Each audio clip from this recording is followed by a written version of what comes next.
Since I was playing Overwatch all last weekend and thought I had written the gameplay versus story rant, I didn't. I wrote this in a sorta letter you write but don't send type of thing. Well, since the planned rant isn't finished, looks like I'm sending this letter. So everyone is all up in a tizzy about Trevor Martin, aka T. Martin, and Thomas Castle, aka Pro Syndicate, running a CSGO skin betting site and how they and Valve are being sued for an unregulated gambling business. Which has me thinking, has no one ever been to a carnival or Chuck E. Cheese?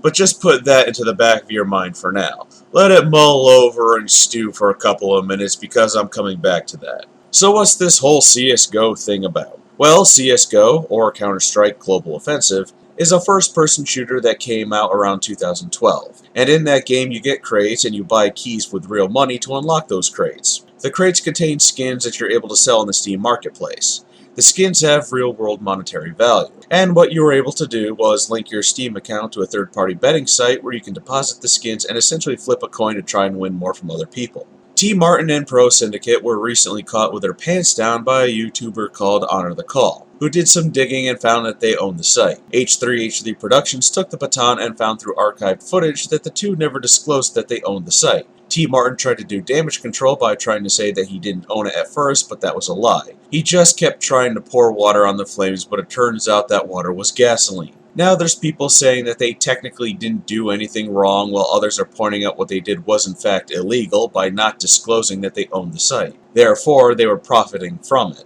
There's also accusations of them rigging the algorithms in their favor to make it more enticing to people to go to their site, by saying things like they can win $13,000 in 5 minutes and so on and so forth. The two main issues here are that there was no disclosure and that they were promoting kids to gamble. They probably could have said that they owned the site from the beginning and no one would have cared at all. But then you have people talking about the whole underage gambling thing, which is funny because when you think about it, CSGO works like a carnival game or like an arcade where there's prizes. Looking at the definition of gambling, it's wagering something of value, usually money, in an event where there's an unknown outcome with the intent of winning more money or material goods. In short, giving something of value in a game of chance to get something of value. So if you're one of those people that's trying to play the underage gambling card, it's not going to work.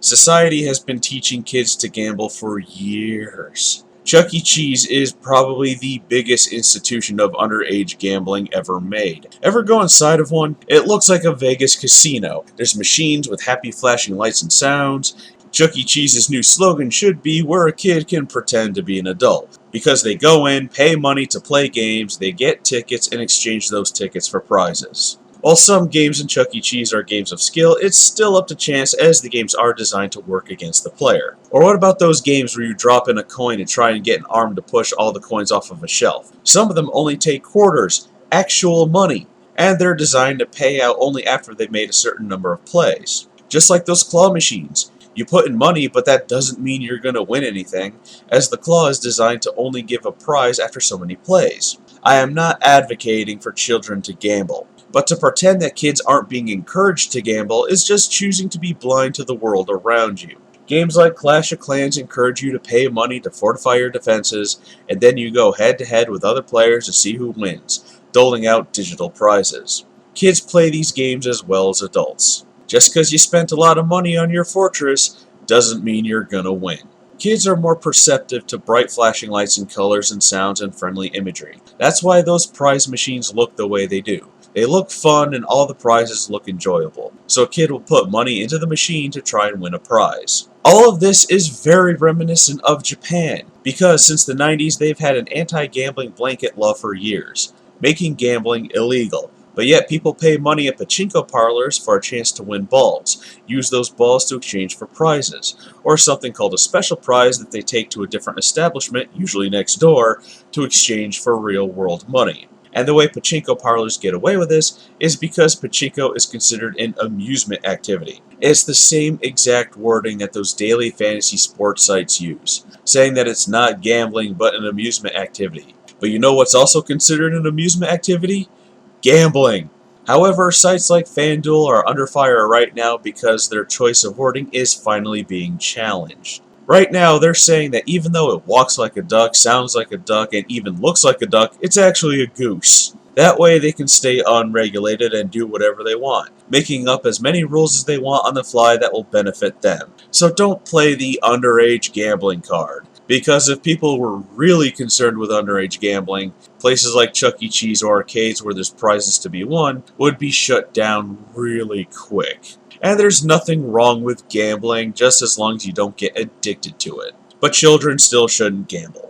And that's probably how Valve, T-Martin, and Pro Syndicate will get off, by using language that falls outside of that circle where what they're doing is considered gambling. And the only thing that will result in all this is legislation passing to clearly define what gambling is. T-Martin and Pro Syndicate will probably just get a slap on the wrist and have to pay some fines that they could easily afford. Pro Syndicate more so, since this isn't the first time he screwed up concerning disclosure, like the time he was part of a game being made, showed it off on his YouTube channel, and said nothing. I doubt that they'll lose subscribers en masse. In fact, if you check out their channels on Social Blade, while yes, they've lost subscribers, it was hardly a ding in the fender for them. But in all out honesty, I don't actually care. They aren't the first to do something like this, and they won't be the last. I would be legitimately surprised if they were given prison sentences.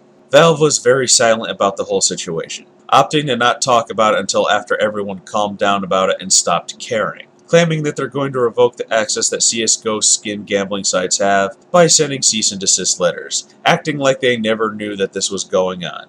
How is it that Valve, with software like VAC for combating cheating, had no idea that something like this was going on? Is there just no one working at Valve anymore? It would explain why they take a week to respond to any controversy they're the center of, like people getting locked out of their accounts for months at a time, that whole fiasco during Christmas where people were seeing other people's information, and now this. Are they just too busy swimming in their own personal money bin, Scrooge McDuck style? Because Valve said that these sites go against their terms of use for the Steam service. And now that they're sending cease and desist letters, it's their way of saying, we had no idea this was happening. Unless there is absolutely no one working there, then there's no excuse for them not to know that this was going on. But like T-Martin and Pro Syndicate, Valve isn't the first and won't be the last to let something happen that's their fault, letting it continue and festering as it grows into a giant tumor, only reacting to the problem that they created once lawsuits start creeping up. So it's a matter of, none of it surprises me.